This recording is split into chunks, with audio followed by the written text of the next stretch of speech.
изпълняващи ролята на пчели. Изглежда като невъзможен сценарий от мрачното бъдеще. Но има едно място, където бъдещето е днес.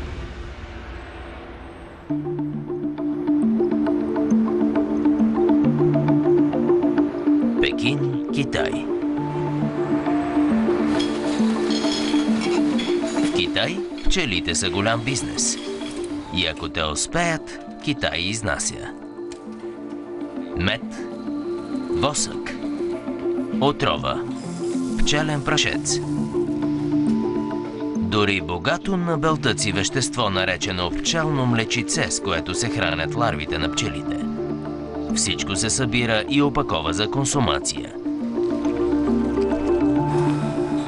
Китай изнася 90% от пчелното млечице в света, 13 000 тона годишно. Повечето се използва за кремове и здравни продукти. Но част от него достига до пчеларите в щатите, които хранят с него ларвите при развъждане. Китай може да е цар на пчелните продукти, но има регион, където пчелите са изчезнали.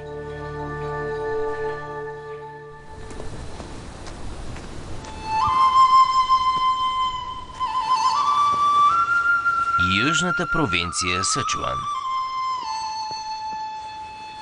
В земеделския район на Ханьюан крушите са местния поминък. Крушови градини застилат планините до подножието им.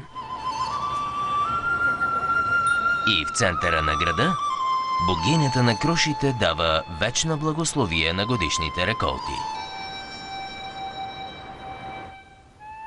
Изглежда работи.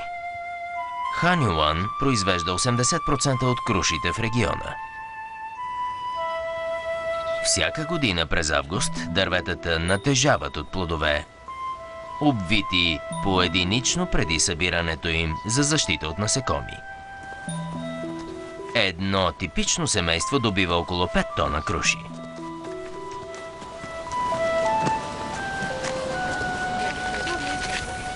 Но не на пчелите трябва да благодарят фермерите за обилната реколта.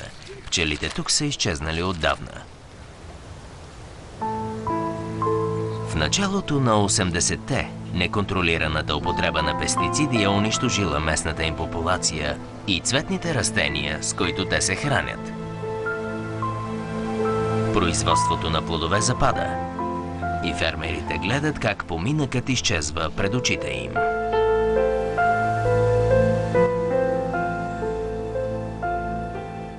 Написах писмо до Пекин. Те ми отговориха, че трябва да опрашваме ръчно, тъй като насекомите правеха това преди, но бяха отровени от пестицидите. Затова сега вие ще го правите.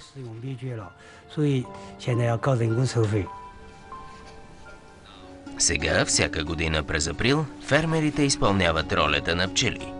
И това не е толкова лесно, колкото изглежда за пчелите. Започват с събиране и ръчна подготовка на прашеца. Остъргват антеридиите, мъжките части на цвета от прашеца им. И го изсушават за 2 дни. Щом поленът е готов, опрашителите отиват на работа.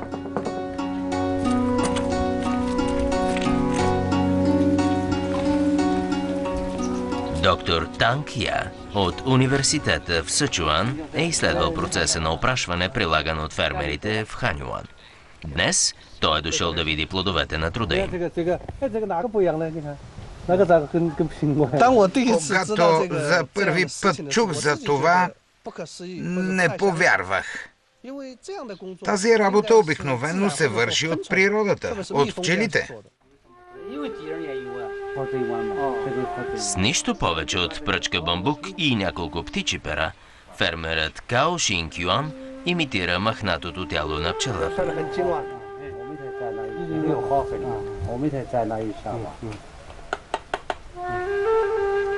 След потапяне в полен, само леко докосване е достатъчно да опраши цветовете.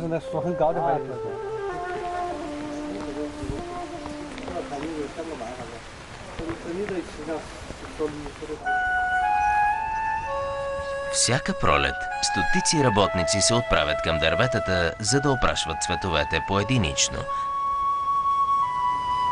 Един пчелен кошер може да опраши и до 3 милиона цветове на ден. Един човек опрашва до 30 дървета.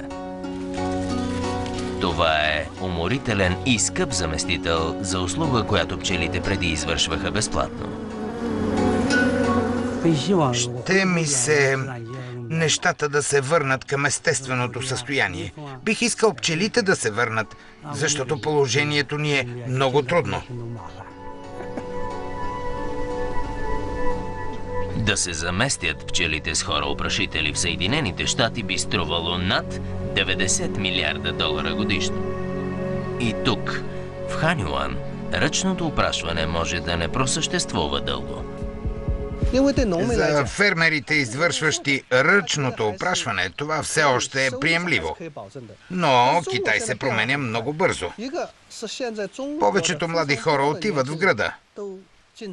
Мисля, че не след дълго, 10 до 20 години, ръчното опрашване ще бъде много трудно. Историята на Ханюан предлага поглед към страшно бъдеще без пчели и напомня колко незаменима е всъщност медоносната пчела. Няма изкуствен заместител за опрашване, нито пък съгласувани усилия да се разработи такъв. Хората са се опитали да търсят заместители на животните опрашители, вятърни машини и вибриращи устройства за оранжерии, но нищо не работи като пчелата.